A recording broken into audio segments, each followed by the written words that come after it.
Dear students, welcome back to my channel Enjoy Learning. Let's see question number 1. In the adjoining figure, L is parallel to M and T is a transversal such that the values of angle 1 and angle 2 are in the ratio 3:7. Find the measure of all the angles marked from 1 to 8. तो बेटा ये जो figure है इस question की, इसमें हम लोग को क्या क्या गिवन है कि ये जो टू लाइंस हैं एल और एम, ये दोनों पैरेलल हैं एक दूसरे के। टी जो है वो ट्रांसवर्सल लाइन है और एंगल 1 और एंगल 2 जो हैं वो किस रेशियो में है 3:7। Angle 1 and angle 2 are in the ratio 3:7। इसका मीनिंग क्या है, चलिए हम लोग इसको यूज़ करते हैं। देखिए बेटा, जब भी रेशियो दिया हुआ होता है तो हमने आपको इससे प्रीवियस वीडियोस में भी कुछ क्वेश्चंस थे जिनमें रेशियो गिवन था। तो रेशियो का हम किस तरीके से यूज़ करते हैं, किस का रेशियो गिवन है, हमें एंगल 1 और एंगल 2 का रेशियो गिवन है 3:7। क्या रेशियो गिवन है 3:7। तो इसका मीनिंग क्या है कि ये जो 3 है ये एंगल 1 के लिए है और 7 जो है वो किसके लिए है, एंगल 2 के लिए है। जो पहले आया है उसके लिए पहला वाला नंबर। तो angle 1 and angle 2 are in the ratio 3:7। तो एंगल 1 पहले आया है तो एंगल 1 के लिए जो नंबर है वो 3 है और एंगल 2 बाद में लिखा हुआ है, इसीलिए एंगल 2 के लिए जो नंबर है वो 7 है।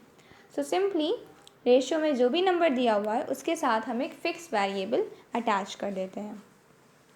सो एंगल 1 की वैल्यू क्या आ जाती है 3 × x मतलब कि 3x।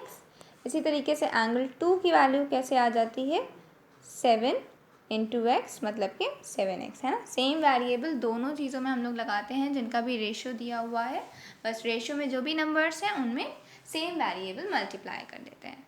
तो हमें एंगल 1 की वैल्यू मिल गई 3x और एंगल 2 की वैल्यू मिल गई 7x।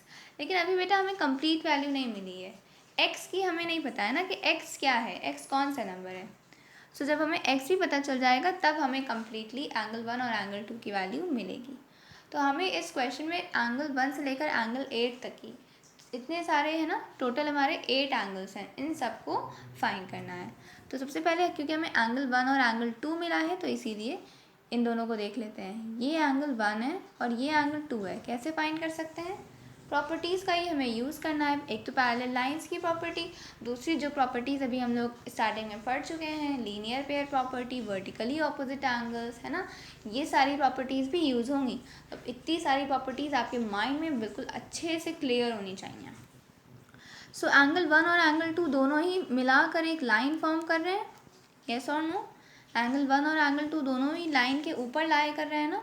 सो एंगल 1 और एंगल 2 इन दोनों को हम लोग क्या कर सकते हैं, लीनियर पेयर प्रॉपर्टी से ऐड करेंगे। So the answer will be equal to 180 degree.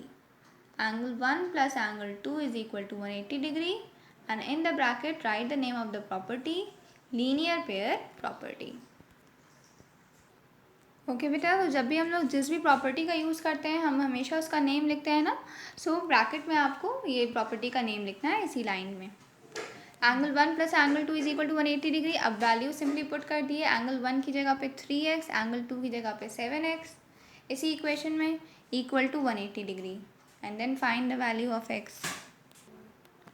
Okay, so I hope आपने इक्वेशन अपने आप से सॉल्व करी होगी, अपने आप से बेटा आप सॉल्व करिए, ठीक है। Simply 10x is equal to 180 degree आ जाएगा, then 10 is in multiplication, when we will send it to the other side it will be in division, 0 0 cancel, 18/1 means 18। तो x is equal to 18 degree हमें value मिल गई। अब हम लोग angle 1 में x की वैल्यू पुट कर देंगे, एंगल 1 मिल जाएगा। एंगल 2 में x की वैल्यू पुट कर देंगे, एंगल 2 मिल जाएगा। एंगल 1 क्या था 3x। So okay, so angle 1 is equal to 3x। अब x की वैल्यू फाइंड हो चुकी है ना, तो 3 × x मतलब 3 × 18। x की जगह पे हम लोग 18 पुट कर देंगे क्योंकि हमें x की वैल्यू 18 डिग्री मिल चुकी है। अब 3 × 18 करेंगे आप तो क्या आएगा 54 डिग्री, 18 3 ज़ा 54। Similarly angle 2 is equal to 7x means 7 × 18 degree, 18 7 ज़ा 126 डिग्री। तो एंगल 2 क्या आ गया 126 डिग्री। तो हमने एंगल 1 और एंगल 2 तो फाइंड कर लिए। अब बचे हमारे पास 6 एंगल्स। अब उनको भी इन्हीं प्रॉपर्टीज़ का यूज़ करके बहुत ही इजीली फाइंड कर लेंगे। तो अपने आप से ट्राई करिए कि आप प्रॉपर्टीज़ का यूज़ करिए जितनी भी हैं, vertically opposite, linear pair, parallel lines की तीनों प्रॉपर्टीज़, ठीक है। इस वीडियो से पहले बेटा अगर आपने इंट्रोडक्टरी वीडियो नहीं देखी एक्सरसाइज 5.2 की, जिसमें हमने पैरेलल लाइंस और उसके सारे different types of angles explain करे हैं, तो आपको बेटा समझ में नहीं आएगा ठीक से, है ना। इसीलिए वो वीडियो जाके एक बार ज़रूर देखिए। उसे अगर आपने देख लिया और समझ लिया तो आप एक्सरसाइज 5.2 के बहुत से क्वेश्चंस अपने आप से कर सकते हैं सॉल्व। सो अब एंगल 2 हमें मिल गया है। अब angle 2 is equal to angle 4 क्या हम कह सकते हैं? कौन सी प्रॉपर्टी है ये, सोचिए। देखिए ये एक लाइन और ये एक लाइन, ये दोनों एक दूसरे को इस पॉइंट पर कट कर रही हैं ना, इंटरसेक्ट कर रही हैं। तो यहाँ पे वर्टिकली ऑपोजिट एंगल बनेंगे ना, ये इसके इक्वल होगा अपने सामने वाले के, मतलब एंगल 2 एंगल 4 के इक्वल है। सो एंगल 2 हमें मिल चुका है, तो एंगल 4 भी एंगल 2 के ही इक्वल है, मतलब जो एंगल 2 है वही एंगल 4 है। तो एंगल 4 क्या हो गया? 126 degree. Angle 4 is equal to 126 degree. अब इसी तरीके से आप ये भी कह सकते हैं ना कि angle 1 is equal to angle 3। ये दिख रहा है आपको? So I added a new figure, इसमें क्लियरली आपको दिखेगा। देखिए फिर से मैं इन टू लाइंस को हाईलाइट कर रही हूँ। ये टू लाइंस है ना, जो कि एक दूसरे को इस पॉइंट पर कट कर रही हैं। सो ये दोनों वर्टिकली ऑपोजिट है ना, एंगल 1 और एंगल 3। इस तरह से एंगल 2 अपने सामने वाले के इक्वल था, एंगल 4 के इक्वल, वैसे ही एंगल 1 एंगल 3 के इक्वल है। तो एंगल 1 तो हमें मिल चुका है, तो अब जो एंगल 1 था वही एंगल 3 भी होगा। सो अब एंगल 3 भी मिल गया। सो एंगल 3 भी हमें मिल गया। एंगल 3 एंगल 1 के इक्वल है। एंगल 1 किसके इक्वल आया था स्टार्टिंग में? Angle 1 was equal to 54 degree. तो एंगल 3 भी क्या हो गया? 54 डिग्री हो गया। And yes, you have to write the name of the property also. Name of the property लिखना ना भूलिए। एंगल 3 एंगल 1 के इक्वल कैसे है? क्यों? Because of vertically opposite angles. तो यहाँ पे लिखिए, हम फुल फॉर्म, हम शॉर्ट फॉर्म लिख रहे हैं, वर्टिकली ऑपोजिट एंगल्स आपको पूरा लिखना है। इसी तरीके से यहाँ पे भी नीचे हम लोगों ने लिखा था ना, एंगल 4 एंगल 2 के इक्वल था। क्यों? ये भी, इसका भी सेम रीज़न था, vertically opposite angles. Right the full form. अब बचे हमारे पास 5, 6, 7, 8। 5, 6, 7, 8 भी बहुत ही ईजिली आ जाएंगे। सो अब हम लोग पैरेलल लाइंस की प्रॉपर्टी का यूज़ करते हैं। देखिए जहाँ पे भी z बन रहा है, ये हमारे पास 2 पैरेलल लाइंस हैं, है ना, और ये ट्रांसवर्सल है, क्वेश्चन में दिया हुआ है।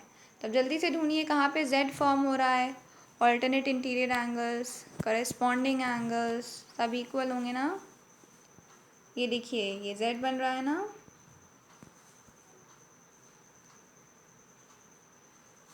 तो ये z के अंदर आने वाला ये वाला एंगल और ये वाला एंगल, ये लोग कौन होते हैं? ऑल्टरनेट इंटीरियर एंगल्स होता है ना इनका नेम।